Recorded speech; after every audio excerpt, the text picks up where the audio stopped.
আসসালামু আলাইকুম রহমতুল্লাহি ওয়া বারাকাতুহু নাহমাদুহু ওয়া নুসাল্লি আলা রাসূলিহিল কারীম আম্মা বা'দ। জারফুক বা রোকাইয়া, আমাদের অনেকের ধারণা যে জারফুক বা রোকাইয়া নিজেরা নিজেদেরটা করা যায় না, অথবা করলে কাজ হয় না। অনেকে বলবো না আমি, অধিকাংশ লোকেরই একই ধারণা। এই জন্য আমাদের কোনো হুজুরের কাছে অথবা কোনো কবিরাজের কাছে যেতে হয়। তো এই বিষয়টাকে আমি আপনাদের সামনে স্পষ্ট করার জন্য একটা হাদিস বলছি। ইবনে আব্বাস রাদিয়াল্লাহু তাআলা আনহু থেকে বর্ণিত, রাসূলুল্লাহ সাল্লাল্লাহু আলাইহি ওয়াসাল্লাম বলেছেন, আমার উম্মতের মধ্যে ৭০,০০০ লোক বিনা হিসেবে জান্নাতে যাবেন। আর এরা হচ্ছেন ওইসব ব্যক্তি যারা রুকায়া করার জন্য, মানে জারফুক করার জন্য কারো কাছে যাবেন না এবং কোনো কুলক্ষণে বিশ্বাস করেন না। এরা সবসময় আল্লাহর উপর বিশ্বাস রাখেন।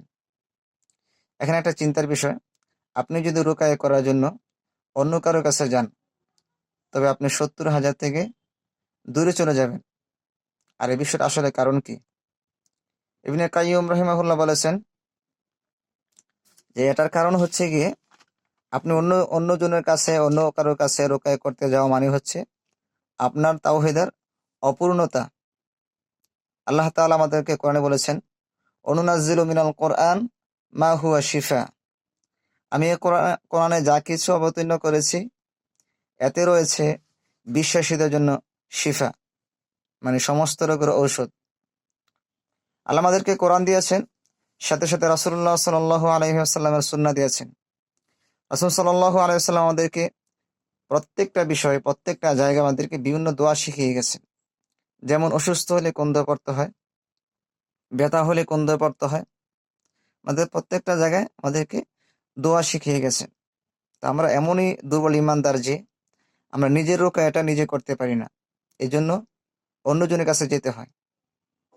আর তাই আপনি অন্যজনের কাছে রোকায় করতে যাওয়ার কারণে আপনি ৭০,০০০ থেকে দূরে চলে যাবেন। তবে কারো কাছে রোকায় করতে যাওয়া মানে হারাম না, যাওয়া কোনো সমস্যা নেই, করা যাবে। যেমন আমাদের অনেক মানুষ আমরা আছি যারা কোরআন পড়তে পারি না, দোয়া পড়তে পারি না, তারা তো অবশ্যই আমাদের অন্যজনের কাছে রুকাই করতেও হবে, এটা করা যাবে। এই হাদিসের ব্যাখ্যায় বিন বাজ রহিমাহুল্লাহ বলেছেন যে অন্যজনের কাছে গিয়ে রুকাই করা হারাম নয়, তবে নিজের রুকাইটা নিজে করাই উত্তম। এখন প্রশ্ন হলো, নিজের রুকাইটা নিজে কিভাবে করব? রুকায়ের মূল নীতি হচ্ছে, মানে জারফুকের মূল নীতি হচ্ছে কোরআন তেলাওয়াত করা, মানে কোরআন তেলাওয়াত করতে হবে। আপনার সুস্বাস্থ্যের উদ্দেশ্যে আপনি বুকে হাত দিয়ে অথবা মাথায় হাত দিয়ে, অথবা যেখানে আপনি আক্রান্ত জায়গা আছে, যে জায়গায় ব্যথা পান অথবা অন্য সমস্যার জন্য রুকায়া করছেন, ওই জায়গায় হাত দিয়ে আপনি রুকায়া করতে পারেন। আর যদি হাত না দিয়ে পড়লে কোনো সমস্যা নেই, এমন না যে হাত দিয়ে পড়তেই হবে জরুরি। এটা আপনার ইচ্ছা, একান্ত আপনার ইচ্ছা, যে কোনো জায়গায় আপনি হাত দিয়ে অথবা মনে মনে কি যেন জোরে জোরে আপনি পড়লেই হবে, কোরআন তেলাওয়াত করলেই হবে। আপনি যে কোনো জায়গায় করতে পারেন। মূল কথা হচ্ছে কোরআন তেলাওয়াত করতে হবে। কোরআনের কোন আয়াতগুলো আমরা তেলাওয়াত করব? আসলে সম্পূর্ণ কোরআনটা আমাদের জন্য শিফা। আপনি যে কোনো জায়গাতে পড়তে পারেন, যেখান থেকে আপনি মুখস্থ পারেন। যদি মুখস্থ না পারেন তাহলে আপনি দেখে দেখেও পড়তে পারেন। যে যে যাই হোক, আপনি এক জায়গা থেকে কোরআন তেলাওয়াত করলেই হবে। তবে অভিজ্ঞ রাখি যারা আছেন, মানে যারা চিকিৎসক আছেন, এবং রাসূলুল্লাহ সাল্লাল্লাহু আলাইহি সাল্লামের হাদিস থেকে বেশ বিশেষ বিশেষ কিছু আয়াত পাওয়া যায়।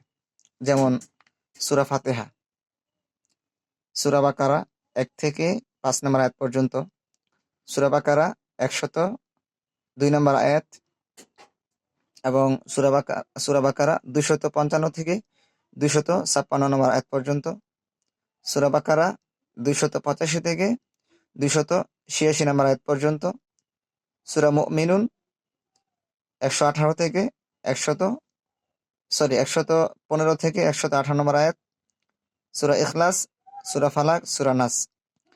এবং কিছু দোয়া আছে, যে দোয়াগুলো যদি আপনারা, আমি এখন বলছি, এই দোয়াগুলো পড়তে পারেন। যেমন আসআলুল্লাহাল আযীম রব্বাল আরশিল আযীম আইয়াশফিয়াক। রাসূলুল্লাহ সাল্লাল্লাহু আলাইহি ওয়াসাল্লাম অসুস্থ লোকদেরকে কোনো সময় দেখতে গেলে মাথায় হাত দিয়ে এই দোয়াটা পড়তেন, আসআলুল্লাহাল আযীম রব্বাল আরশিল আযীম আইয়াশফিয়াক।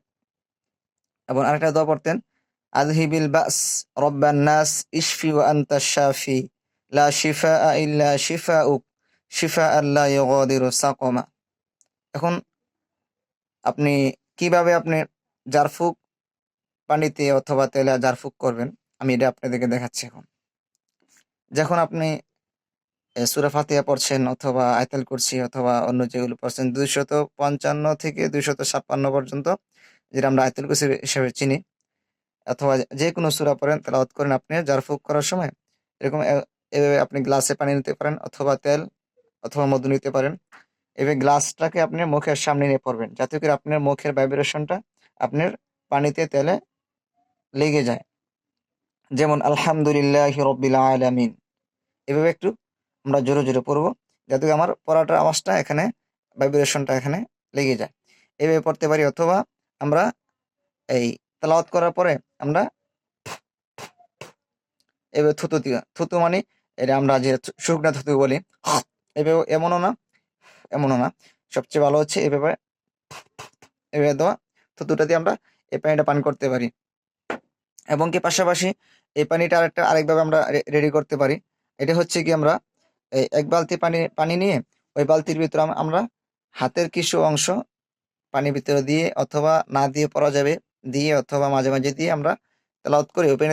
ওই পানিতে যদি গোসল করা হয়, আমাদের অনেক ফল পাওয়া যায় আলহামদুলিল্লাহ। এবং যারা বেশি অসুস্থ আছেন, এটার সাথে সাথে আলহামদুলিল্লাহ আপনি ফল পাবেন, বুঝবেন যে আপনারা অনেক ভালো লাগছে। অনেক সময় দেখা যায় যদি অসুস্থ বেশি হয়, কিছুটা পার্শ্ববর্তীকে দেখা দেয়, যদি জিন্নাতে আক্রান্ত হয়, সেই ক্ষেত্রে একটু সমস্যা হয় প্রাথমিকভাবে। এটা সবার সবার বিষয় একরকম হবে এমন না, মাঝে মাঝে দেখা যায় এমনটা হয়। আবার অধিকাংশ ক্ষেত্রেই মানে এই গোসল করার পরে শরীরে অনেকটা হালকা লাগে। এই বিষয়ে আমি আপনাদেরকে পরবর্তীতে রোগীদের বিভিন্ন এই উদাহরণ এবং রোগীদের বাস্তব বিষয়গুলো আমি পরে বলবো। তো আমরা আজকে আপনাদেরকে আমি এ পর্যন্ত পরামর্শ দিতে পারছি, আশা করছি যে আমরা নিজের রোগা নিজেরা কিভাবে করতে পারি। তো ইনশাল্লাহ এখন থেকে আমরা নিজের রোকাটা নিজে করব। যদি কোনো কারণবশত আমি রোকায় করতে না পারি, সেই ক্ষেত্রে আমি বলবো যে আপনার কোন অভিজ্ঞ রাকির কাছে, কোনো ভণ্ড কবিরাজ বা কোনো জাদুকরের কাছে না, অভিজ্ঞ যারা রাকি আছেন ওদের কাছে গিয়ে চিকিৎসার জন্য পরামর্শ নেন। ইনশাল্লাহ আপনার দিন এবং দুনিয়া আখেরাত, দুনিয়া এবং আখেরাত উভয়টা আমাদের জন্য অনেক ভালো হবে। আমরা তারপর কুফরি থেকে বাঁচতে পারবো এবং নিজের রোকা নিজে করতে পারবো এবং দোকাবাজি থেকে আমরা বাঁচতে পারবো।